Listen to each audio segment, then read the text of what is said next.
You know the house rules as good as I do, Paul. No engines. Period.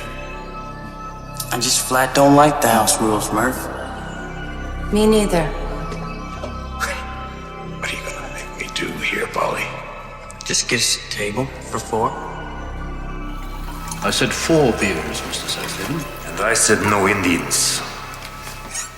Well, he's quite civilized, I assure you. Yeah? Yeah. Just give him a beer. Stay out of it, boy. My father said 4, didn't he? You heard me. Mr. Sexton and I are about to reach an understanding, isn't that right? Just give him a goddamn beer! Justin, stay out of it! I said stay out of it! Damn you. Damn fool! A modern day remake of Matthew Vaughn's Lay a Kick, a Coen brothers end up with Timothy Chalamet. A Citizen Kane prequel, a Midnight Cowboy sequel, Alvin and the Chipmunks deserve another squeakquel. There's so many new ways to revisit sideways, but a graphic novel is how we choose to update. But we still hold fast, you can't change the past on the Ruined Childhoods podcast. Greetings, starfighters, bear brawlers, and fly fishermen. This is Ruined Childhoods, and this week we are in the Big Sky Country State. If you are in this state, you may have experienced the greatest known temperature shift within a 24-hour span, or perhaps you grew up with David Lynch, Michelle Williams, or Dana Carvey. And you may have noticed that I only greeted fly fishermen, for it is illegal for unmarried women to go fishing alone in this state, and married women can't fish alone on Sundays. Also, in this state's capital, it's illegal to throw an item across the street. And to that law in Helena, I say hell nah. That's right, we're in Montana this week, talking about 2 early to mid-90s Brad Pitt Montana movies. Dan, we grew up in a town so desperately wanting to be known for the river that runs through it, it tried calling itself the Venice of New Jersey. Have you ever gone fishing or canoeing in the Rahway River as a Cranford, New Jersey youth? Almost definitely went canoeing at some point. Never went fishing. I don't think I ever went canoeing. Our town did have a very lovely looking canoe club. A lot of my friends worked there in high school. I don't know how much action it got, but it seemed like a pretty chill spot to work probably. And I don't think I ever fished in the town, but probably somewhere else along the river, just in another part of the state. You just kind of, you just waded upriver and found yourself up. Where does the Rahway River run from? I know it runs through Cranford, but yeah, I never River. questioned it. Yeah, it took me forever to recognize that there was a difference between the Rahway River and the Raritan River, and people who don't live in New Jersey are not having this right now. But yes, the Rahway River was the river that I think a tributary of the Raritan, perhaps. And it looks like you're doing some research. Part of the extended area of New York, New Jersey Harbor Estuary, draining part of the suburban and urbanized area of New Jersey west of Staten Island, New York. The river is approximately 24 miles long. Upper reaches are lined with several parks, while the mouth serves as an industrial access channel on the Chemical Coast. That sounds sexy. So Elizabeth basically is where the Rahway River kind of empties out over by the all the oil refineries and all that. Yeah. So I don't know. I think that the area that does run through our hometown of Cranford, New Jersey is maybe one of the more pretty stretches. Certainly a lot of the homes that are along the river that kind of dock into it, are very nice looking. It goes through a few parks. And we, of course, have the aforementioned canoe club. So that's Triple exciting. C, Cranford Canoe Club. But it is no Montana. That's for sure. No. This is a canoe club that sits within miles of Manhattan. So... Right. Yeah, I don't know. Watching these movies that we were, that we tasked ourselves with watching for this week, we decided, it's a big state. Let's just double up. and watching them, it's like worthy of 2 movies. Well, also, and even though only one of them was actually filmed in Montana, the the views that, of course, which one was it? Legends of the Fall was filmed in Canada, but it's like, oh, it could double for Montana. And for, it's beautiful. It's huge. It's sprawling. I mean, I think, did both of these win for best cinematography at the Oscars? They did. Yeah. In fact. Actually, I'm like, Legends of the Fall definitely did, and I'm pretty sure River Runs Through It did. And it's like, how hard could it be to film here, and make it look gorgeous? Not to say that these aren't skilled cinematographers, but it's just a gorgeous landscape, and there's a good reason why these movies were likely made. They evoke something romantic. There's something romantic about kind of that backcountry of Montana, where it's just kind of, you can see on for miles, and lots of horses and old-timey cars and stuff like that fit in really well. So yeah, it's pretty. It is. It's pretty. It's beautiful. And that's, I think, what both of these movies do well. And Legends of the Fall, right, not filmed in Montana, but certainly I think they chose an adequate substitute. Not being from Montana, I guess I could say that. Yeah. I'm sure that Montanans who listen to us right now are saying there is no adequate substitute for Montana. But sure, yeah. But Alberta, Canada does, it does, like you said, it represents that grandeur really well, which we know because A River Runs Through It was filmed in Montana and does have that similar sense of grandeur and like the beauty of nature, untainted, not untouched, mind you, but untainted, untampered with. Other than by the McLean boys fishing in the river, but it just right, and it calls back to this the beauty. It is more about the beauty of nature. There's that subtext that when we look at it through the 2024 lens, and we think about all of the unspoken, and actually A River Runs Through It. And they both films do reference the indigenous populations, right? Quite differently, and yeah, we'll in terms of representation. That. In terms of representation, it's been 30 years, so we're doing better. Yeah, but yes. Well, I mean, we're recording this the day after the Academy Awards. And, and even just the idea that a best original song was performed, for Killers of the Flower Moon, with indigenous people, and truly bringing their, traditions and their sensibilities to what has historically been such a, white atmosphere, and to be met with uproarious applause was just really nice to see.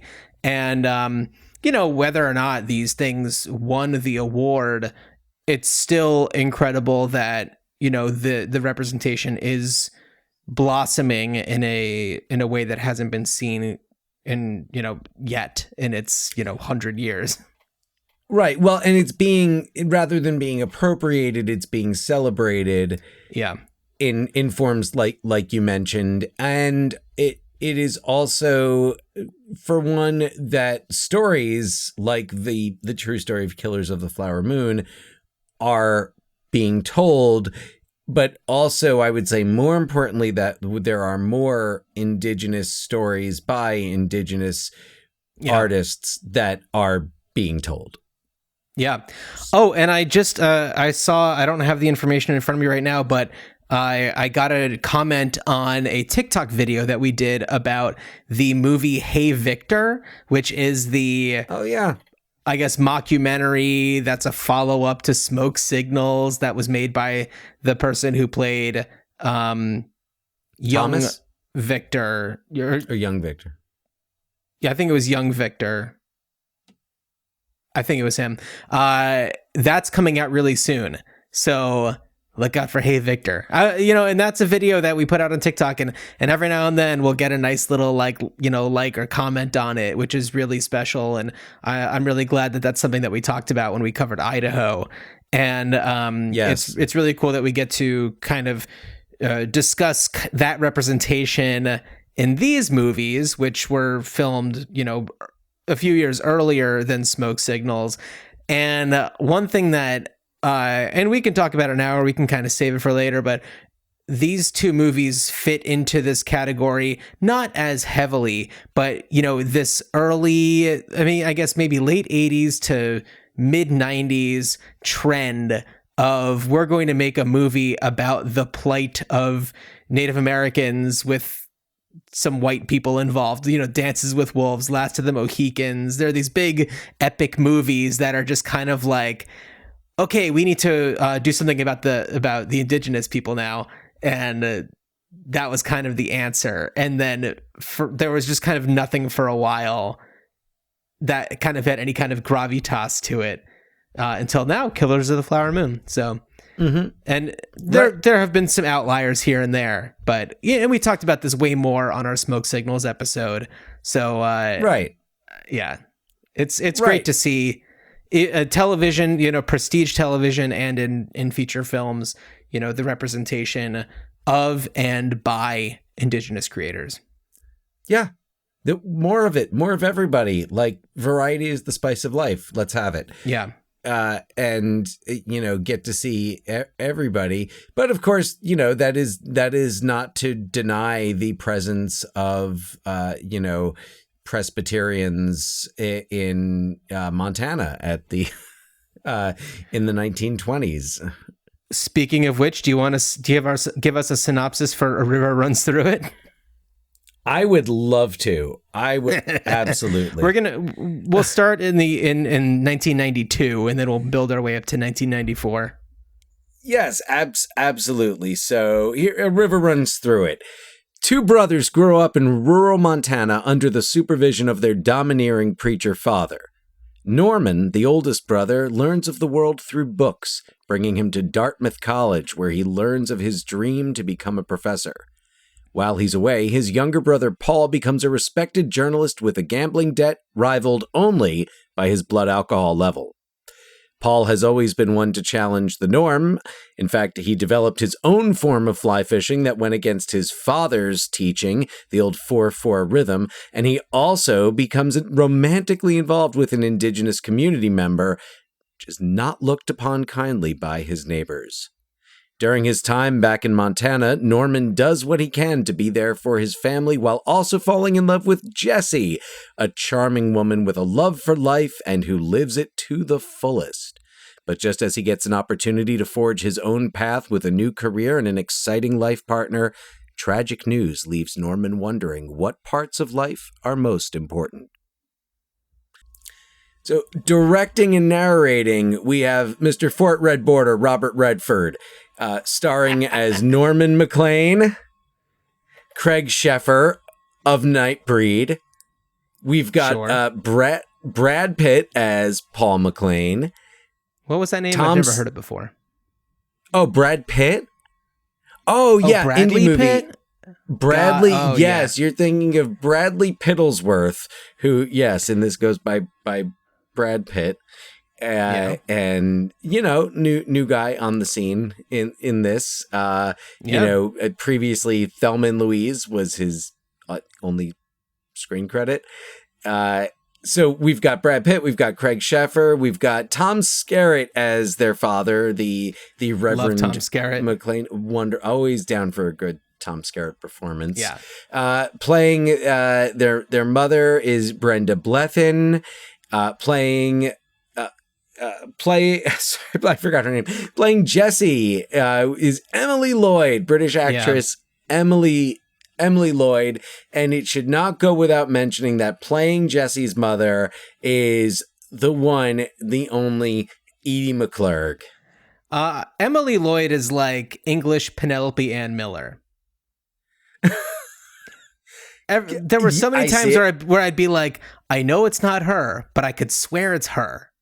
Yeah, looks great with that 1920s haircut. Exactly. And yeah, although, I mean, there's one scene in this where I swear she's wearing a costume straight out of Annie Hall. Oh, yeah, totally. Oh, yeah, she has some interesting outfits in this. And also, I want to give a shout out to Stephen Shellen, who plays Jesse's brother, Neil. Yes, Neil. Oh, my God, such a piece of work. Neil's something else. Fantastic. Yeah. Oh. Yeah, it's a really... I'm not done. Go.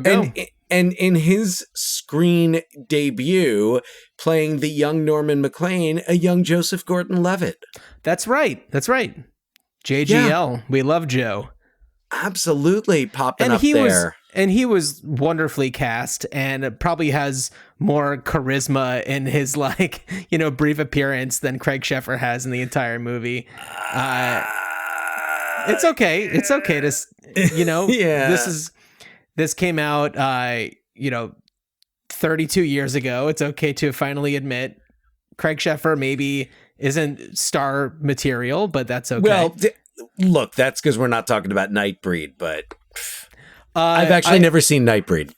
I also do want to mention, so first of all, welcome to anybody who's maybe a new listener from YouTube. All of our episodes are now available on YouTube Podcasts, or YouTube Music has a podcast section on it. And I just, the day that we're recording this, I just set everything to go live and have already gotten some comments and stuff, which is cool. So welcome to everybody. Nice. But as I've been going through, because during this process, I've had to actually manually do each of the 227 episodes essentially from scratch, and take the audio file, make them into a video, put some cool thumbnail graphics on there. And it's given me an opportunity to look back at all of our 227 past episodes. And I'm thinking, is there an actor or director whose work we haven't touched at all? And I'm a little hard pressed to find anybody that we've left out so far. In terms of filmmakers? Well, filmmakers probably there's some, but actors, it's really tough. But I have to say, there were certain actors that surprised me that we had as many as we did for them. Michelle Pfeiffer, we have quite a few Michelle Pfeiffer movies. As well we should. Yes. And I mean... funny interjection. Went to a restaurant for brunch this past weekend, and there was, walking in, by the host's stand, a framed still of Michelle Pfeiffer in Scarface. Hanging on the wall. And this is this wasn't one of those chintzy, look at all this random shit everywhere. Yeah. It was a nice, classy place. And I was looking, I was is there a theme? Or no, it's just Michelle Pfeiffer, being in Scarface. Fantastic. So yeah, all right, awesome. So we do a lot of Michelle Pfeiffer. Yeah, but what I was getting to, and this is most likely due to the fact that we dedicated a long string of episodes to him, but Robert Redford is probably our most talked about individual on the show. We committed many episodes in a row to the films starring and directed by, and sometimes both, Robert Redford. And this is true. And it's great to see that we're still doing that. There's still more to be talked about. So it's kind of fantastic. Kind of a missed opportunity here. We could have doubled up on Robert Redford movies, because we could have done The Horse Whisperer also for... Oh, is that Montana? I think it is. I'm pretty sure it is. I think that we had talked about doing The Horse Whisperer at one point, and it was just it's how long? And right. It's okay. It also makes sense to do these two movies together. But yes, as I think of all of the Robert Redford films that we've covered, and we of course, the man's been in film for how many years? So yeah, we've barely scraped the surface of the Robert Redford filmography. Is Barefoot in the Park the earliest one that we did? possibly. Yes. Yeah. Yes. Which is fantastic. Oddly enough, I don't know if we've done many other Brad Pitt movies. I don't remember really seeing any of them pop up during my searches there. I'd say that the only other actor that I think that we've probably covered the most is, and this is probably because we did another string of movies for him, but Dan Aykroyd, because we did Actober at one point. That's right, we did. So, and Dan Aykroyd is just in so many of the movies that we love to talk about. Yeah, totally. Trading Places. Yeah, well, we haven't done Ghostbusters. That's true. We have not done Ghostbusters. Yeah, we have not done Ghostbusters, but we did Trading Places. That was outside of Actober. But Nothing But Trouble, Driving Miss Daisy, we covered a lot of them. So yeah, it's been really fun to see the actors that I'm just like,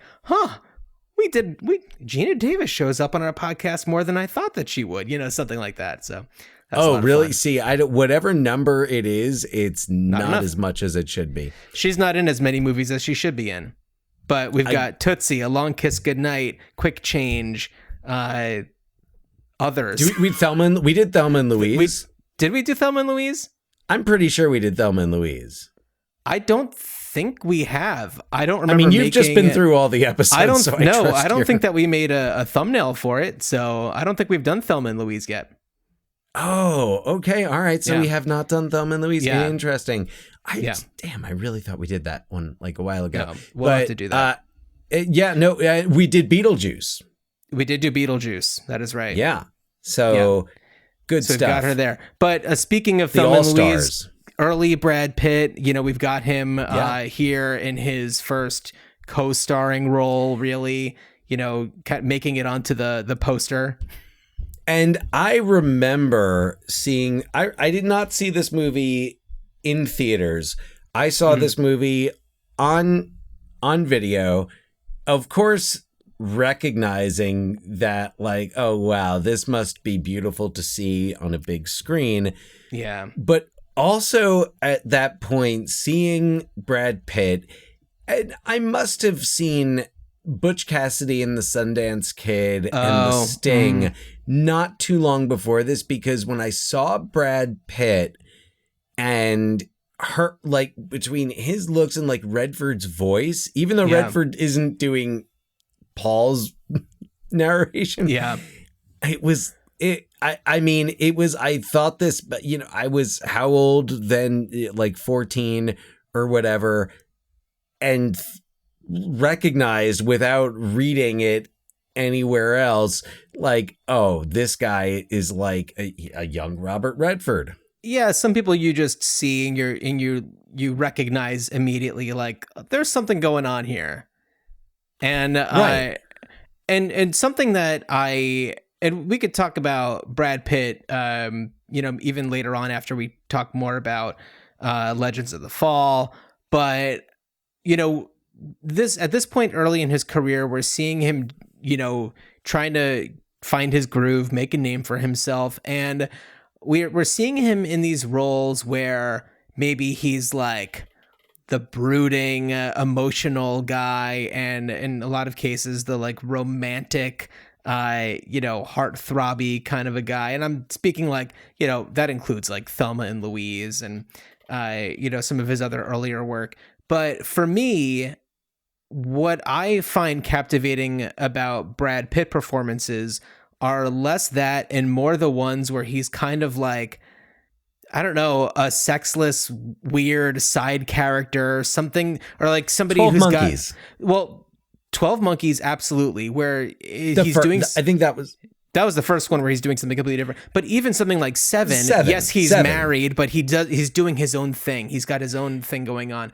And in movies like Inglourious Bastards, of course, we're seeing this other side of him come out where he's not trying to look like a pretty boy. And then, of course, once we're in Once Time in Hollywood, I mean, he looks incredible, but he is also this like sexless character who has his own thing going on. And he's really magnetic and he's charming and he's just like, you want to just be watching him doing what he's doing. And absolutely, it's those roles that I really find him fascinating in. And in movies like Mr. and Mrs. Smith, for me, it's less about the scenes where he's with Angelina Jolie and more about the scenes where he's off on his own doing weird shit, like with like Vince Vaughn and whatever. And it's like, I'm loving the choices that he's making where he's not being forced to be in like some sort of romantic situation. Well, the Ocean's movies as well. The Ocean's movies. Absolutely. He's always eating. He's always eating. Well, Moneyball, he's always eating too. And that man can eat a burrito on camera like nobody else. And, really? And a movie like Moneyball, you know, he's a divorced dad and he's just, you know, committed to his work and he's struggling to make something happen with the Oakland A's, and you're just like, this should not be as like enthralling as it is, but I can't get my eyes off of what's happening here. And it just works because he's able to pull that off. And then you have movies like The Curious Case of Benjamin Button, where there's like the chunk in the middle where he's this, you know, romantic, suave, good-looking guy, but the rest of the time he's like an old baby guy, and it's really, and I watched it again recently because it had been probably since it came out that I had seen it, and I was just like, oh yeah, I love this stuff where he's just like sailing and he's, you know, in Louisiana and kind of just like figuring out who he is and what his life is. And that tends to be what he does in movies. He has to go sailing at some point to figure out who he is. So unfortunately, his character does not live to take that trip in A River Runs Through It. Well, we do see him on a boat at one point, briefly going down a waterfall with his brother Norman. Oh yeah, no, that's true. That's but he's true. Certainly not sailing. Yeah, I'm pretty sure if Paul McLean had lived another 5 years, he would have surely had like gone sailing to discover himself as many a Brad Pitt character has. But no, the interesting, I think of 12 Monkeys. That's the first one that he did where you were like, oh, he does weird stuff. 7, he was still kind of in that leading man role, but making really interesting choices, and it wasn't like it's not romantic, and incidentally, it might be cart before the horse, but I don't feel the need to come back to talking about 7 later. He met Gwyneth Paltrow when she screen tested for Legends of the Fall. Oh, did she really? That's funny. Yeah, it's and also Julia Ormond, who's in Legends of the Fall, plays his daughter in The Curious Case of Benjamin Button. Right. Yeah. Talk about weird full circles. Twisted. But also, you know, talking about 12 Monkeys real quick, you know, he's doing something like he's making himself look unattractive. That's not the point of the character, to be this like dashingly handsome guy the way that he would be in like Interview with a Vampire or something, where it's just like, you know, okay, he's pretty and he's doing some other things, yes, but also he's pretty. But 12 Monkeys, he's just like a complete weirdo. And then when we see him in Fight Club, and I'd say that despite the, you know, relationship that's going on with Helena Bonham Carter, could be argued that Brad Pitt does not have a romantic relationship with her, but... Or I wouldn't even say that it was romantic. It is just, you know, a physical relationship. But there's nothing really typical about Fight Club. No, and that is not his trajectory in that movie. That's not the point of his character.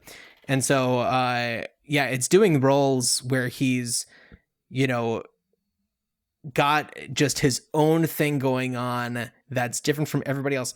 True romance. He's the stone guy on the couch. He's amazing. Right. And we love him for it. Yes, that's right. That comes after River Runs Through It. But no, he grows his hair out. He does True Romance. He does Interview with a Vampire, and he does Legends of the Fall. Those are the long hair movies. The long hair Brad Pitt movies. Yeah. It just feels, I also always get the sense that Brad Pitt is better in movies where he is really like invested in it and passionate. I just remember listening to the commentary track on Fight Club where it's like he was really invested in that. And then it feels like there's other movies, like I never saw it, but like 7 Years in Tibet that I haven't he seen did that because either. his agent convinced him like it was a good idea. And it would probably get nominated for best cinematography. Yeah. Well, that's also, he's still trying to like figure out his career as an actor. He's not he can do whatever he wants Brad Pitt just yet. He's kind of on the cusp.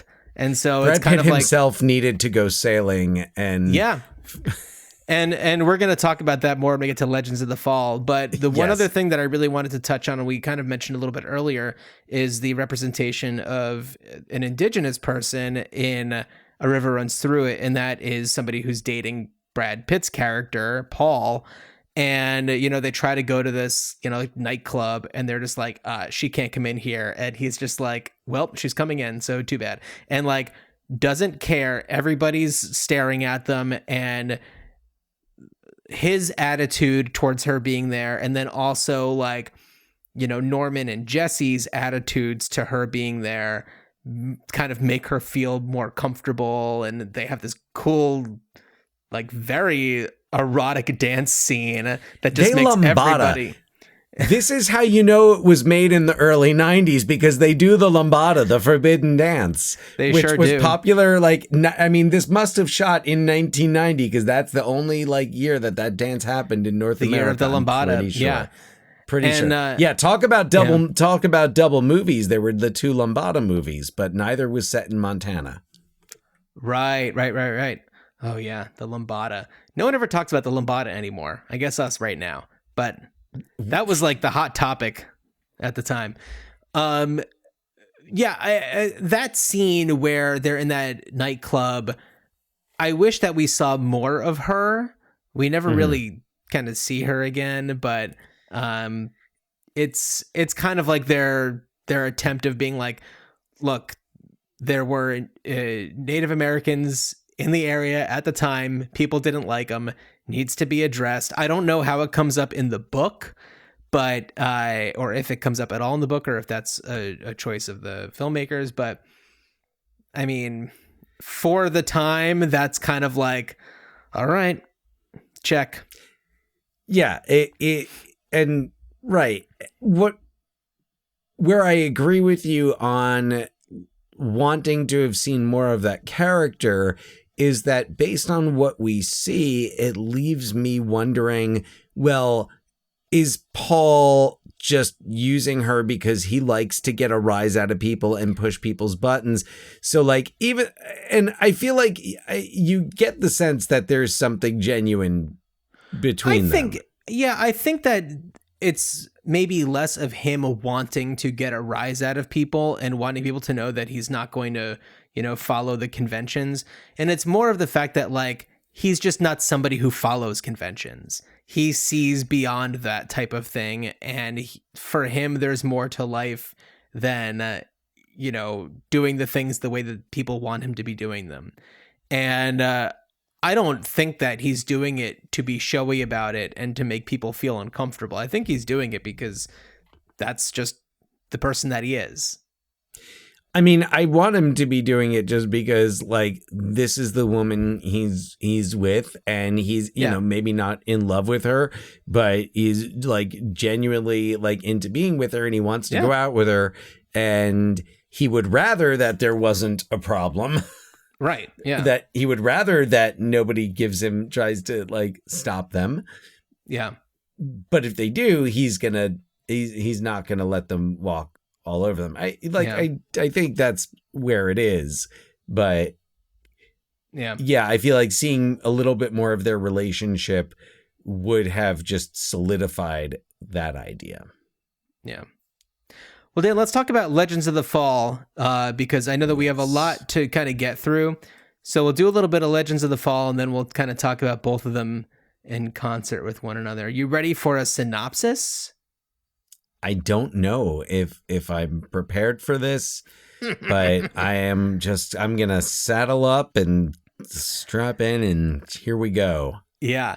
All right. So this is 1994, and like we said, Brad Pitt has longer hair, so envision that if you have not seen the movie. Over the course of nearly 40 years, the Ludlow family experiences love and loss in the Montana wilderness and beyond.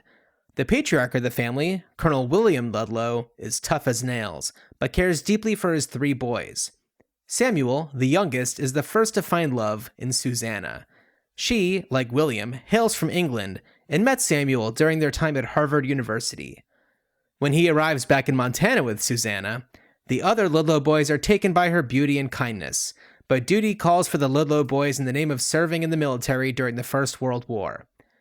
Always one to look after his brother Samuel, middle brother Tristan does what he can to stick with his family and protect them at all costs. But when Samuel is faced with a particularly brutal battle, Tristan is too late to save him from enemy fire. Tristan and their oldest brother Alfred return home and deliver the sad news to William, Susanna, and the other residents on their homestead, Roscoe, Pet, and their daughter Isabel. Susanna is distraught, but Tristan and Alfred do their best to comfort her. Alfred even suggests that she marry him instead, though she declines. But when she begins to connect with Tristan, riddled with the guilt of not saving Samuel, they find a passion with one another and begin a romantic relationship.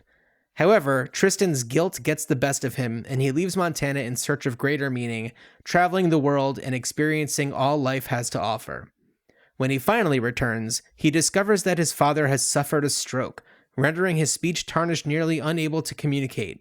He also learns that Susanna has stopped waiting for his return and wed Alfred, now an up-and-coming politician.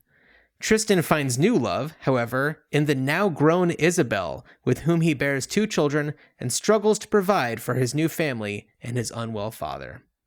I mean, the story just keeps on going and going and going. So you either make that one super short, you end it abruptly like I did, or you say the whole thing. Yeah. And that's just what happened. Yeah, I was wondering how much farther that was going to go. But yeah, we get the gist. Yeah, I didn't not enjoy this movie, but there were times where I was certainly rolling my eyes. And I think that what keeps it really moving is the amazing cast. And then there's like some just truly memorable moments in it. So yeah, you have Brad Pitt as Tristan, and then Anthony Hopkins is the father. Aidan Quinn is Alfred, the oldest brother. Henry Thomas from E.T. is Samuel. Julia Ormond, as we said, is Susanna. Karina Lombard plays Isabel when she's older.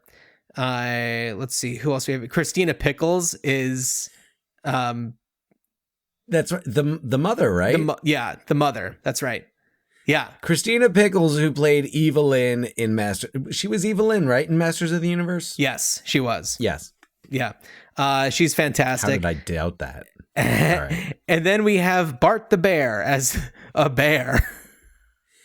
And Bart the Bear would go. This was only his first teaming with Anthony Hopkins, right? Yeah. They would work together again on the Edge, is what it was called, the one with Anthony Hopkins and Alec Baldwin. Bart the Bear, yeah. Bart the Bear has had an incredible. Bart the Bear is in 12 Monkeys, wouldn't you know it? Bart the Bear has been in so many films and TV shows, and you know what he's credited as in almost all of them? Bart the Bear. Just Bear. Or Bear? Bear? Yeah. He got a start in 81 with Windwalker. He shows up in Benji the Hunted. He's in The Great Outdoors. He's in The Bear, 1988. Got it. White Fang. Homeward Bound, The Incredible Journey. On Deadly Ground. I mean, they're like, you're doing a wilderness movie. You got to get Bart. Homeward Bound 2, Lost in San Francisco, Walking Thunder, The Edge, and his final movie was Meet the Deedles, which I saw in the theater. That's just a fact. I did. It's true. Meet the Deedles. Bart the Bear was a presenter at the 70th Annual Academy Awards in 1998. Yeah. How about that? All right. That's great. Bart Oscar the Bear was in an episodes there. of Lifestyles of the Rich and Famous.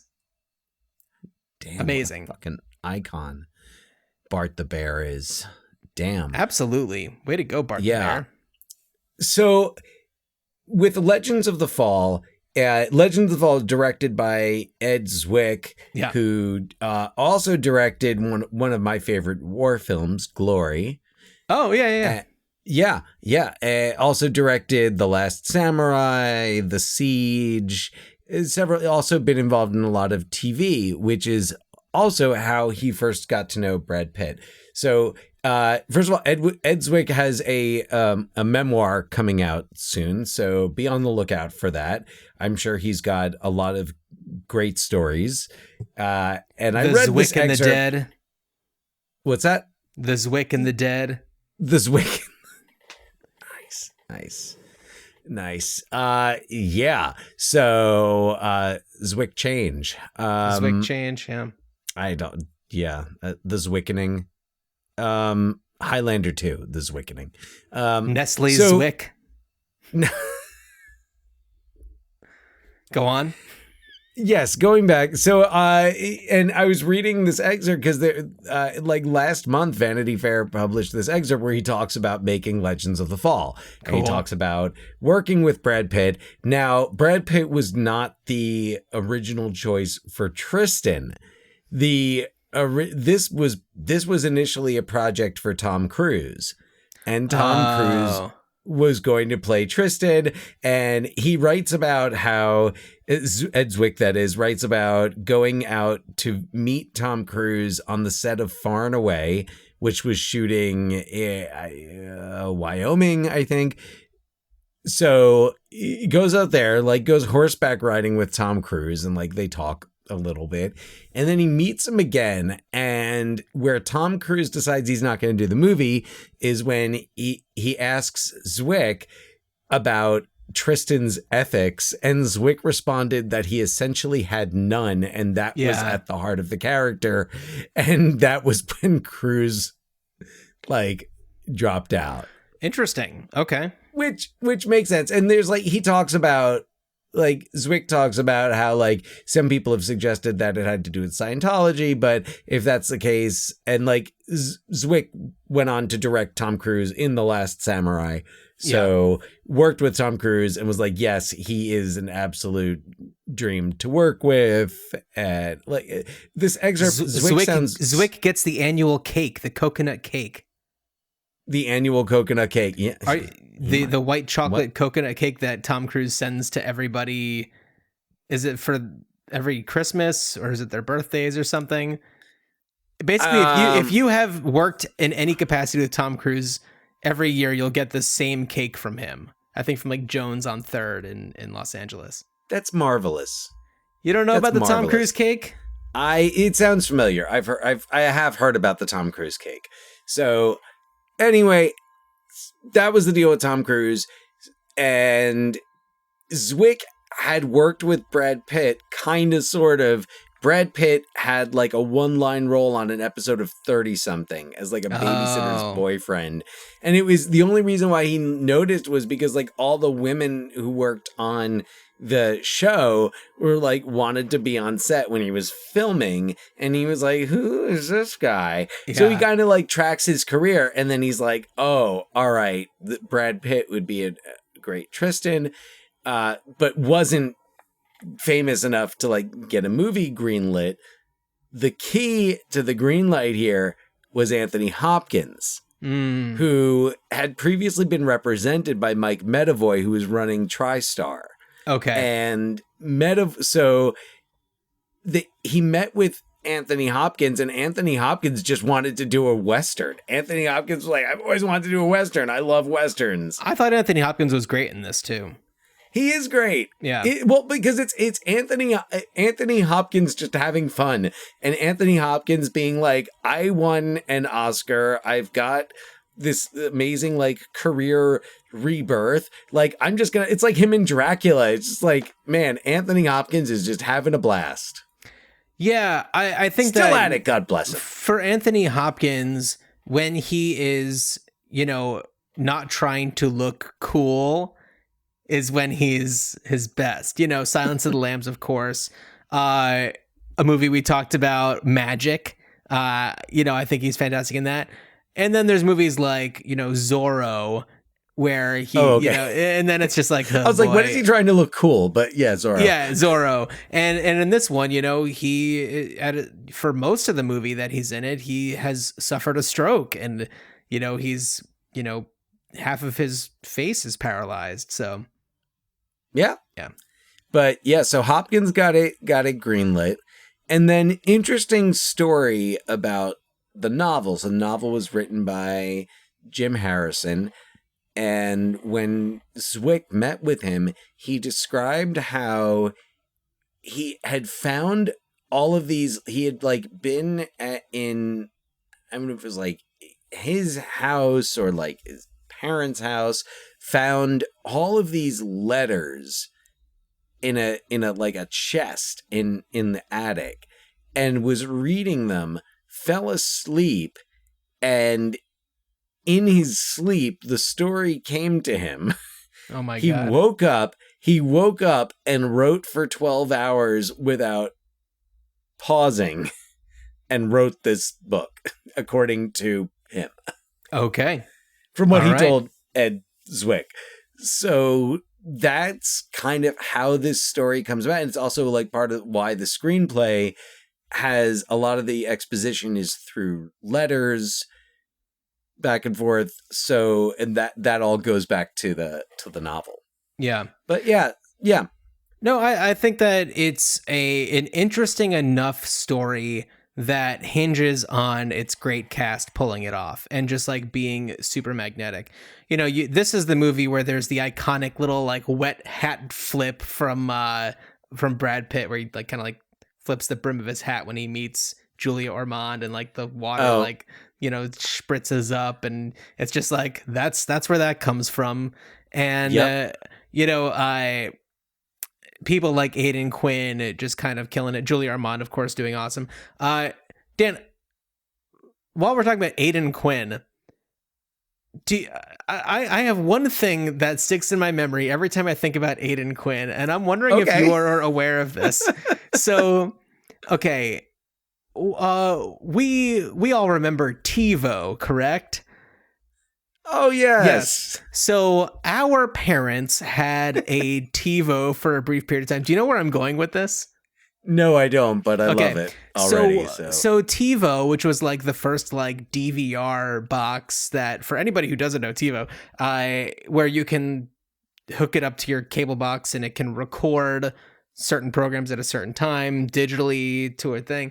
And one of the features that it had on it, there was some sort of AI where it would try and figure out what shows and what things you liked to record and like to watch, and it would take it upon itself to record things for you. Do you know yet where I'm going with this, Dan? Not specifically, but okay. I remember our parents' TiVo doing this. So, correct. And the one thing that I remember it deciding on its own to record, it somehow decided that it needed to record anything that was airing that Aidan Quinn was in. And it's not like he was in a zillion things that were always on TV, but there was a category that was like films featuring Aidan Quinn. And I'm sure this was one of them that it recorded. It probably took up half the storage space on the TiVo. But, it's like, all right, I don't know who in the household is watching Aidan Quinn movies all the time.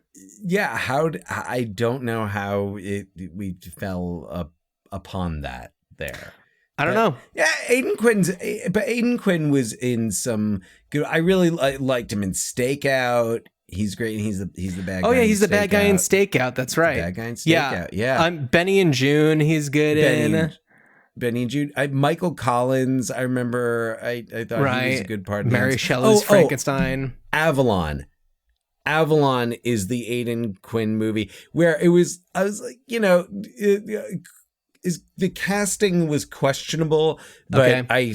I thought, yeah, well, because Avalon is about a family of like Jewish, like a Jewish family living in Baltimore, and. Yeah, but I thought it was really good. It's like Aidan Quinn, Kevin Pollak, I think Elijah Wood is in it. One of the kids. Anyway, Okay. Great Barry Levinson movie. But I was gonna guess Barry Levinson, yeah. So yeah, Aidan Quinn. That's what I think of when I see Aidan Quinn pop up in things. It's just like, oh, what if TiVo recorded this one? Maybe Aidan Quinn had like a deal with TiVo or something. Yeah, right. Was he like the TiVo guy? I did find it strange that Julia Ormond's character is basically just like, oh, well, that one died. I guess I'll shack up with this one. Oh, he goes away for a decade or whatever. I guess I'll, shack up with this one. And I don't know. It's really strange. I mean, she clearly has a connection with Tristan, and it seems like she's basically just hanging around the family just to like be part of his life. Because certainly she doesn't seem interested in Alfred at all, even when she's married to him. No. Once she marries him, that's when she just kind of, it's after like Tristan leaves, and the portrayal, her character, I think is problematic in this. Yeah.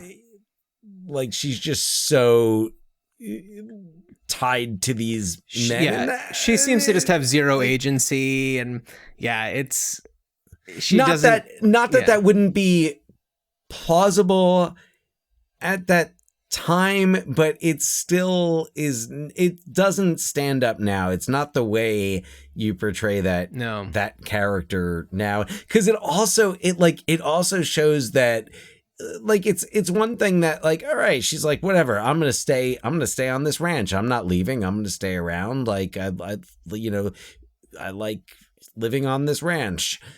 But when she just kind of like her sanity being tied to Tristan, or being tied to like having one of them in her life, or having Tristan in her life, that didn't sit well with me. One thing I thought that Legends of the Fall did well, and it's not the bulk of the movie, but I felt the World War I battle scenes, World War I being a war that's not as commonly depicted on film. Yeah. But I felt that the brutality, the idea, like the whole part where Samuel is killed, it felt very much like, this would be a good, like if I was trying to teach kids what it was like to fight in World War I. I mean, I would show them 1917. But 1917 rules. It's so good. Yeah, I mean, now that 1917 is out there, there's no need for anything else. But like this at the time, it was like, okay, so that's a pretty good, I think that's a pretty decent depiction of the horror and terror of World War I. And that's right. It is really a frustrating and devastating moment when Samuel's killed. Oh yeah, it's brutal. And I mean, how Tristan was able to find him at all seems like a miracle. I mean, there's no way of tracking people like, it was just running wild. But that plays into the whole, like, there's the whole mystical nature of Tristan, and how Tristan like, fought the bear and like took its claw, and I guess there, we can talk about the other kind of representation here with Old Stab. So with the Ludlow family, also on their property, I guess, lives this family that I'm guessing that the man is white, and he's married to an indigenous person. Yes. And they have a daughter together.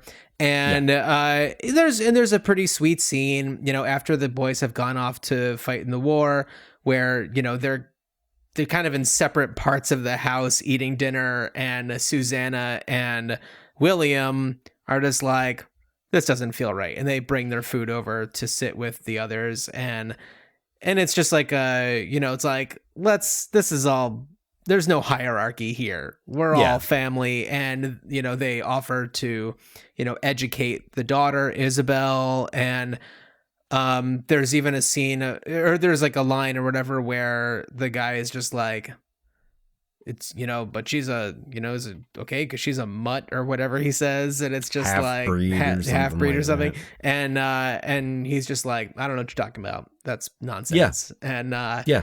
And it's, a good way of showing that, like, William is a solid dude. He has a lot of love in his heart. He has certainly. I was saying part of the backstory that they show you at the very beginning of the film is that William with the army was part of the force that was relocating tribes. Yeah. The whatever in Indian Relocation Act. So and he, like, it's what made him leave the army. He saw the government as being like doing things way wrong, and he disagreed with the way that they were behaving and the laws that they were enacting. And he said, screw that, and I'm gonna go do my thing. And you see that come up again when Alfred starts getting into politics, and he's just like, you're becoming part of the problem that I have tried so hard to, like, get away from. And when the, after Tristan comes home and he's like, well, what are we going to do? And he's just like, well, there's, booze is illegal. You could be a bootlegger. And it's like, okay, well, I guess I'm going to do that. And it's just like, the government and their stupid rules suck, and they can go screw themselves, and we're going to do our thing. Right. And then I was just going to say, like, we got to talk about the bootlegging, because that is also Alfred is hooked up with, like, the rival bootleggers who are, like, the power brokers in Helena. So it's a really, like, that's kind of an interesting part of the story, is where Alfred's ambitions end up getting the better of him and ends up costing Isabel 2's life. And kind of sending Tristan on a, like, vengeance trip when it becomes a revenge thriller. Which I thought that scene was was pretty well done when they their standoff. It's pretty cool.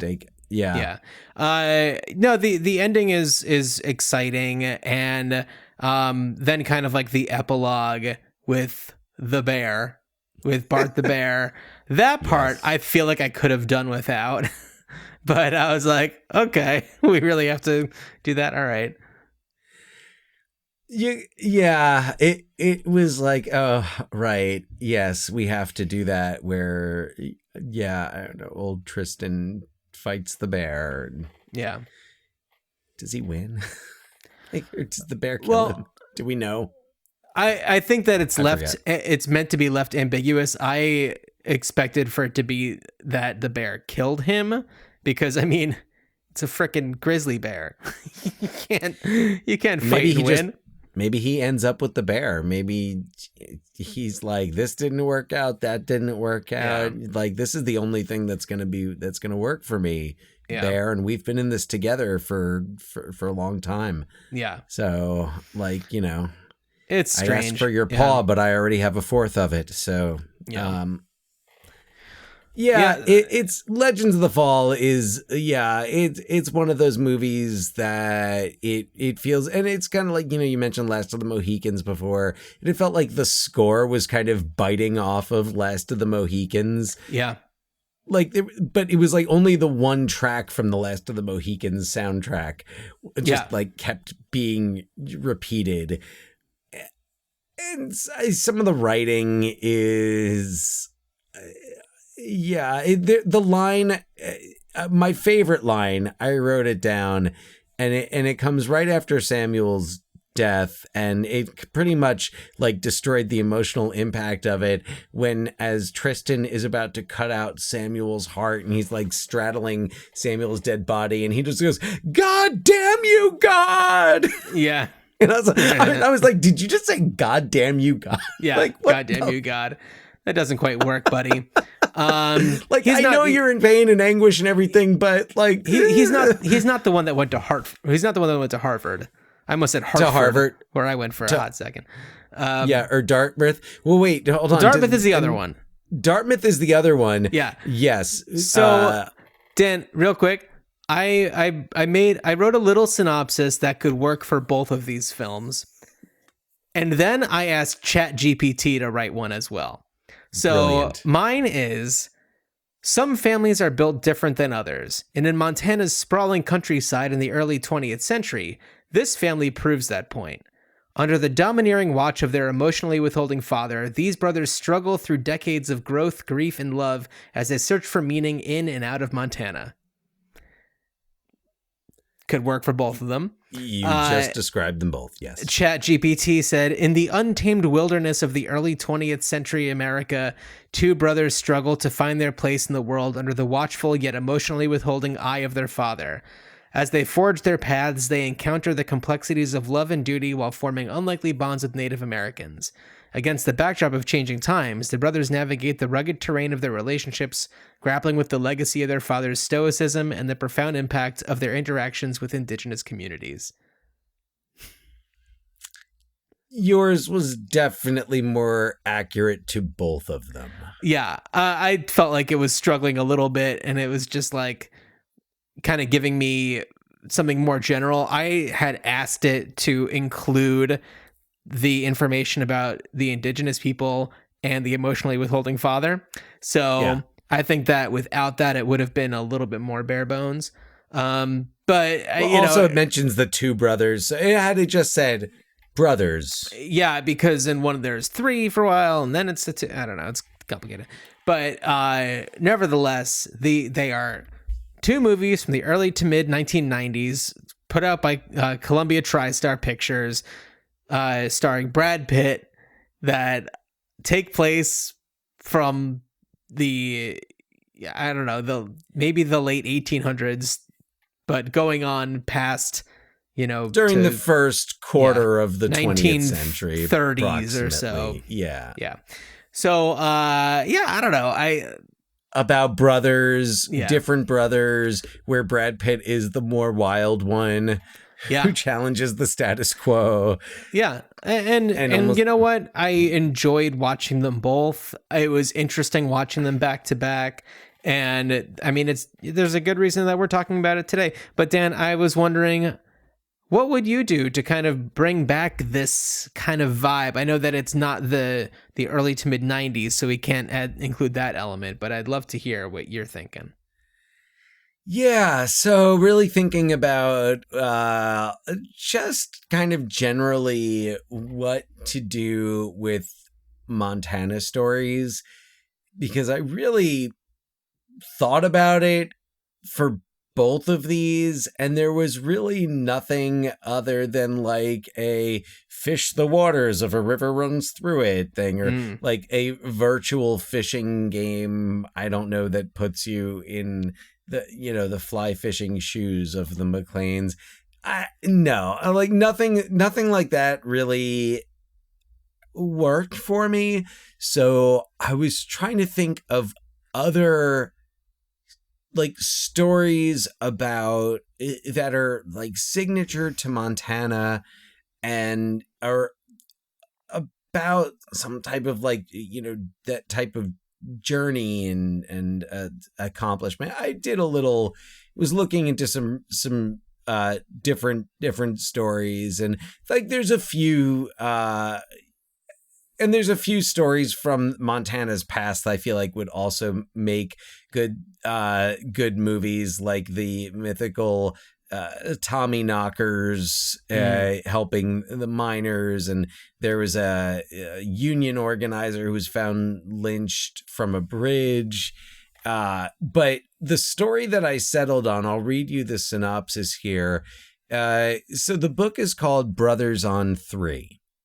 Okay. And I'm just going to straight up read this little synopsis here of this book, but I feel like that this, if not this, then this maybe like this type of story could be a good way to tell the stories of Montana. So it says March 11th, 2017 was a night to remember. In front of the hopeful eyes of thousands of friends, family members, and fans, the Arlee Warriors would finally bring the high school basketball state championship title home to the Flathead Indian Reservation. The game would become the stuff of legend, with the boys revered as local heroes. The team's place in Montana history was now cemented, but for starters, Will Mesteth Jr. and Phil Molitere, life would keep moving on. Senior year was only the beginning. In Brothers on 3, we follow Phil and Will along with their teammates, coaches, and families as they balance the pressures of adolescence, shoulder the dreams of their community, and chart their own individual courses for the future. It says, Brothers on 3 is not simply a story about high school basketball, about state championships and a winning team.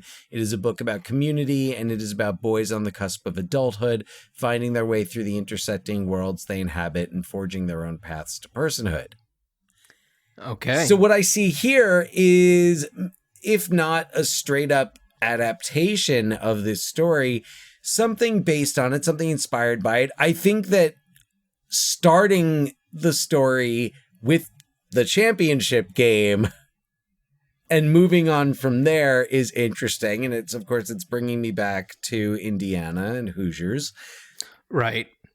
So, but telling a story involving the depiction of reservation life and showing the, like, what can a high school basketball championship really give these people? And I haven't read the book, so I don't know exactly, like, where I don't know that this is necessarily like a rags to riches, like hard on their luck story, but it kind of sounds like it is, and it kind of sounds like a story about like what something like a high school basketball championship can change for people. So like, well, others might like, okay, so it's a high school championship, like that could be it for them. And like, what does this mean also in Montana? What does it mean on the Flathead Indian Reservation? Like this legacy kind of like, and it's a recent story, so it's maybe not picking up and like adding to the like mythos of Montana as a river runs through it and Legends of the Fall might, but takes some of those ideas and puts them in a different context.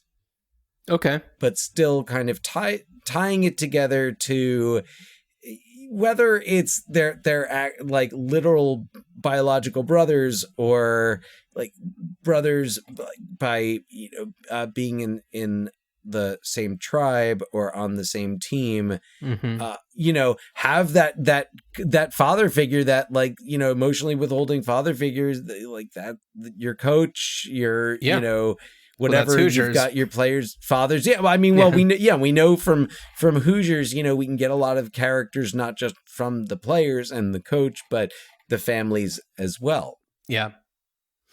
So that's all right. That's where I'm going. That's where it's so not a river runs through it. You're plucking something from history to focus on in the region.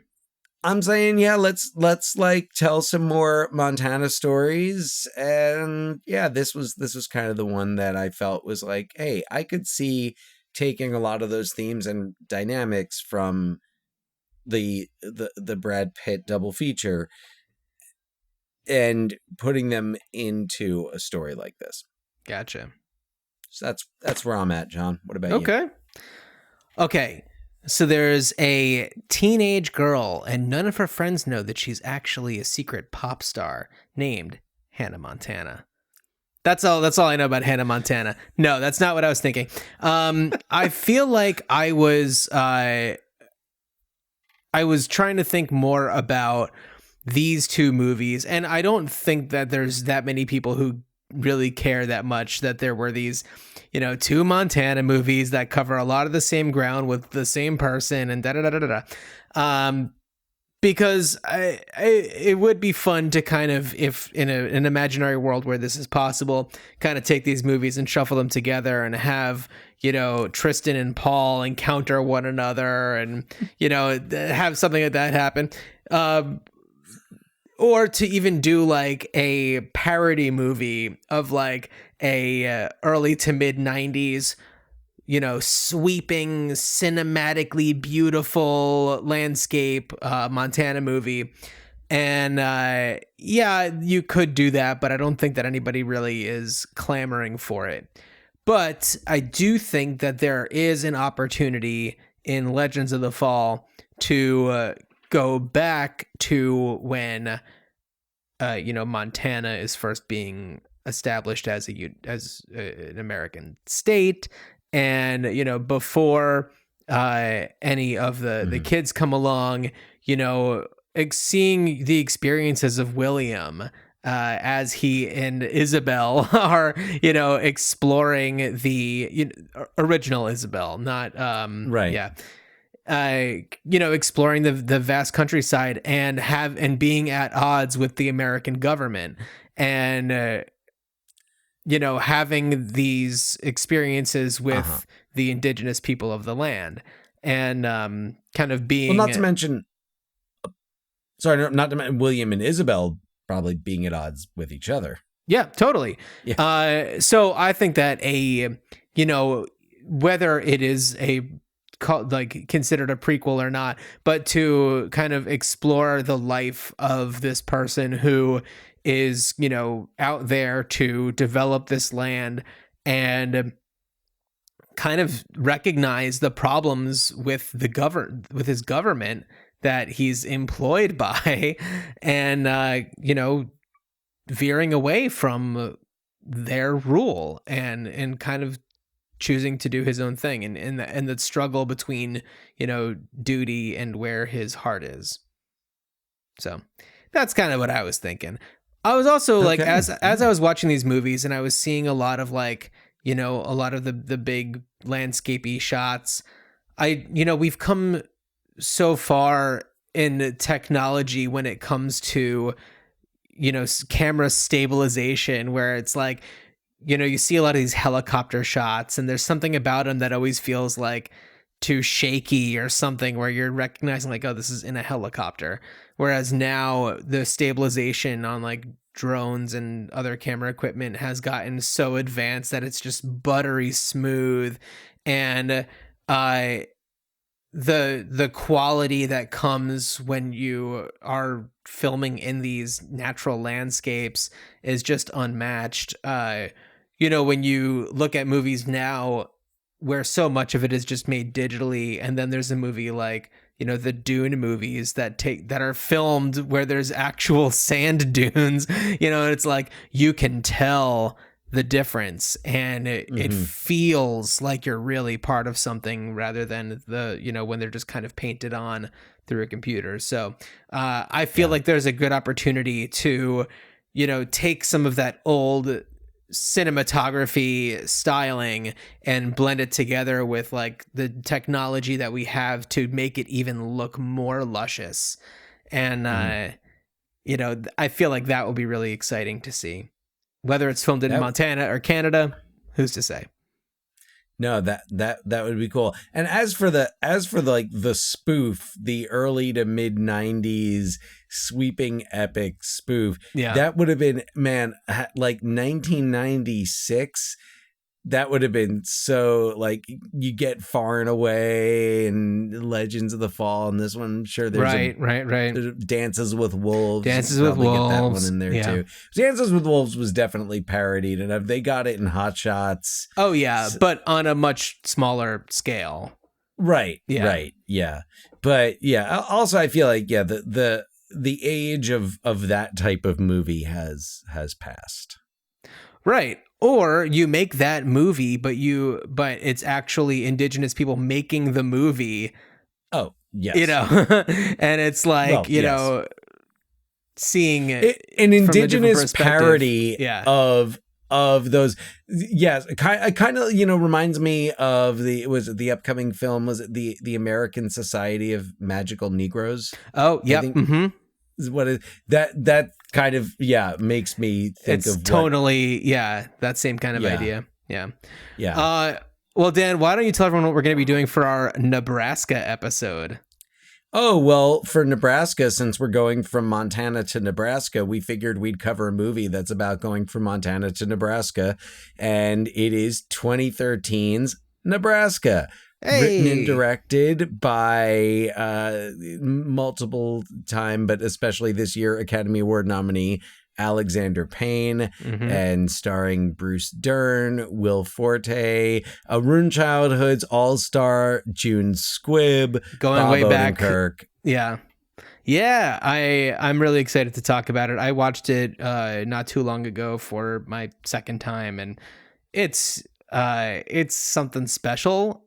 It's a black and white movie made in 2013 with a comedy juggernaut playing two comedy juggernauts, Bob Odenkirk and Will Forte, playing these brothers in this like sincere story about their elderly father who is trying to, get one last W on the books in a lifetime full of L's. Yeah, it is. I haven't seen it in about 10 years, so yeah, looking forward to it. Yeah, absolutely. And for everybody listening, please email us ruinedchildhoodspod@gmail.com. We'd love to hear your thoughts. Rate and review 5 stars, please, on Apple Music. Leave a comment on Spotify. Leave a comment on YouTube. We'd just love to hear from you. Whatever, write it like, next time you got a Sharpie and you're in like a graffiti ridden bathroom stall or something, like, write it on there. Ruined Childhoods podcast, Yeah, and then take a picture of it and DM it to us on Instagram at Ruined Childhoods Pod. And we want to see your bathroom stall graffiti. Yeah, and hey, maybe that's your early to mid 90s Montana, Brad Pitt, Columbia TriStar, reboot is just a bathroom graffiti art rendition. I feel inspired. I'm gonna go. You should. I might have to go attempt this. So in your home's bathroom. I'll let. No. I don't know. I don't know where I'm planning on going to do this. I'll be honest with you. I had not thought this plan out. So. Okay. Well, while you are on a little dinghy and you're going through the rapids of your local waterfall, Dan, I wish you a good journey. Good journey.